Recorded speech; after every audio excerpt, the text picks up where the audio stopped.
if you could first introduce yourself and describe the context or the school, etc., where you're going to be talking about. Okay, my name's Kerrie Rochford, and I am currently a secondary drama and music teacher at Greenpoint Christian College on the central coast of New South Wales. Wonderful. And thank you for that introduction. So how did you become a teacher? I've always taught people. In fact, when I was very small, I used to line up my animals in a school, as a lot of school teachers will tell you they did. And I played schools with my friends and my brother until they were sick to death of it.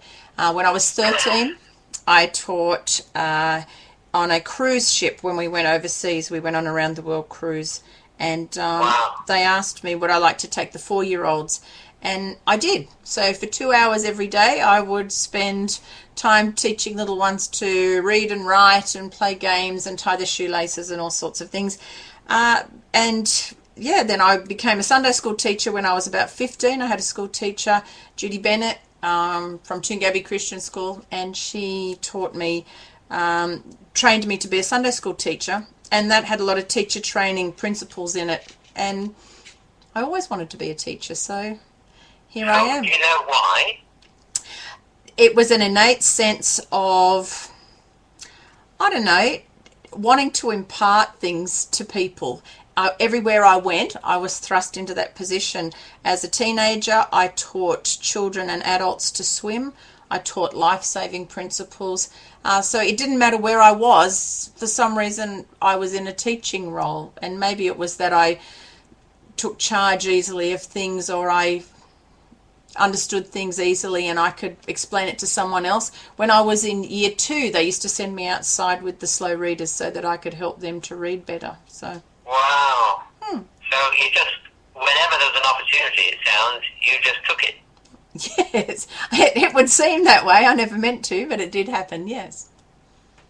And what about your parents? Were they teachers? No, although my dad was a teacher in the TAFE system for a little while, and he always was a very good teacher. My mother had absolutely no patience to even teach me how to sew properly, although she did teach me to sew, but I think that was more good fortune than her skills, which she is quick to say herself. Yeah. Look, I'm really trying to dig into this with question 3. Where did you get this passion from? You must, over all these years, that could sound bad, but over these years, how have you must have thought about it. Where did it come from? There was always an innate sense of wanting to boss other people around. I think nearly all teachers are bossy. You'll find there are very few that aren't. And in their peer groups as children, they were bossy as well. And I think it's a personality trait. But I actually found, for my passion for teaching, I always wanted to teach, and initially it was very selfish. You know, they get lots of holidays, which I now laugh about hysterically, because I think I get less holidays than what the people in private enterprise get, which is 4 weeks annual leave a year, and I don't think I get that much.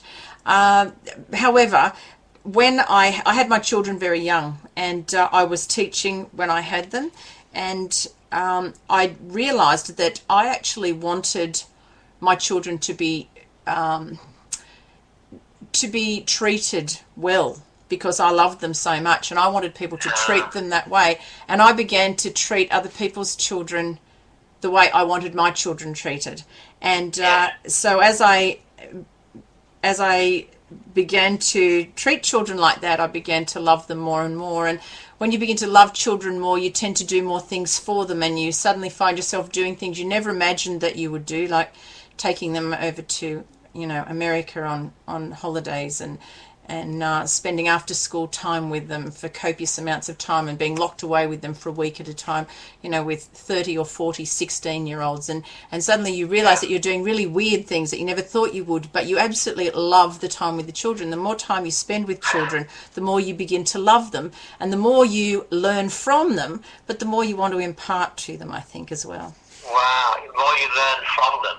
Yeah, I learn an awful lot from my children every single day. Yeah. Wow, fantastic.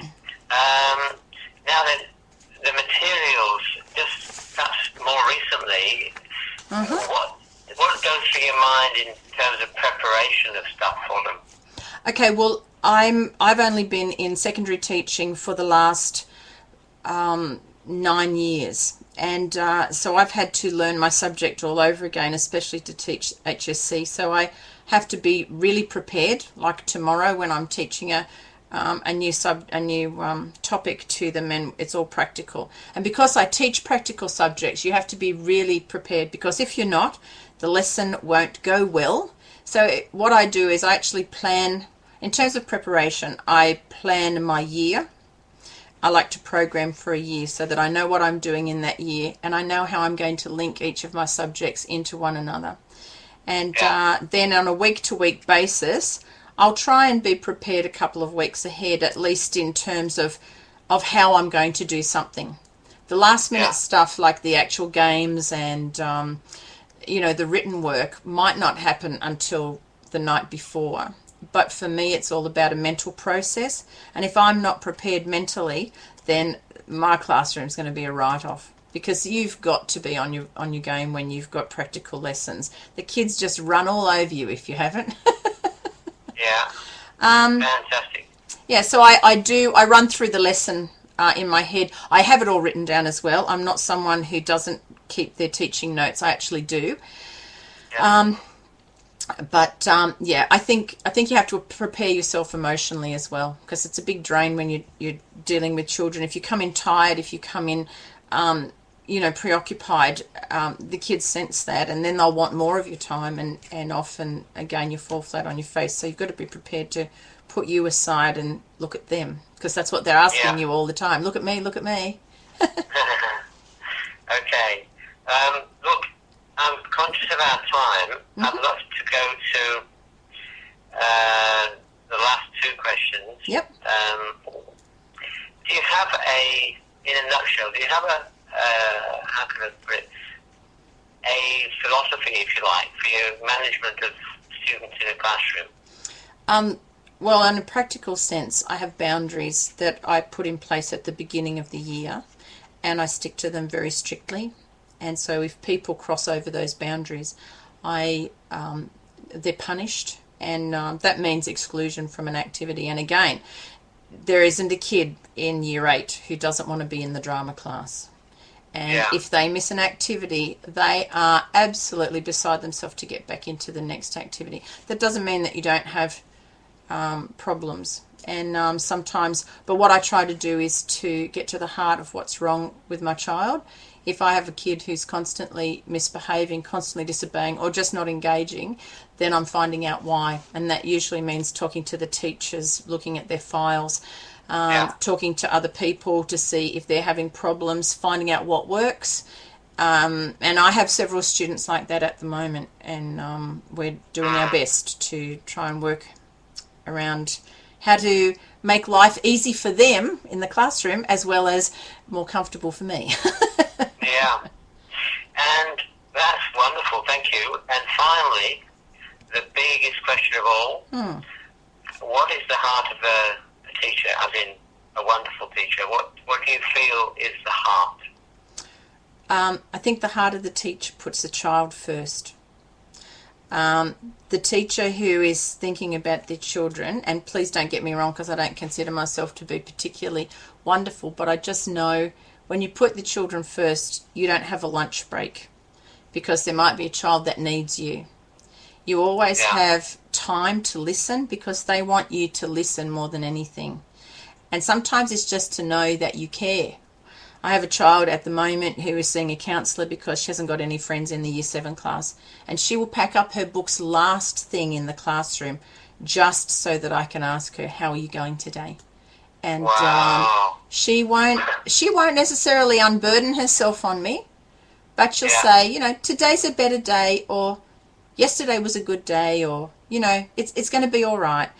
And so for me as a Christian teacher too, I pray for my children. I think that's the heart of the teacher, is you pray for them. And when you start to see them the way Jesus sees them, you can't help but love them absolutely incredibly. And I think that teachers who put their children first love them unconditionally, because sometimes kids don't get that love at home. And if you can start every new day, for me the policy is, What you did yesterday was yesterday's business. Today we start a new day. You've got a clean slate with me, and we're going to start all over again. And I'm not going to remember what you did yesterday. Excellent. So, yeah. Look, Kerrie, thank you. You've been absolutely wonderful. Fine. That's cool.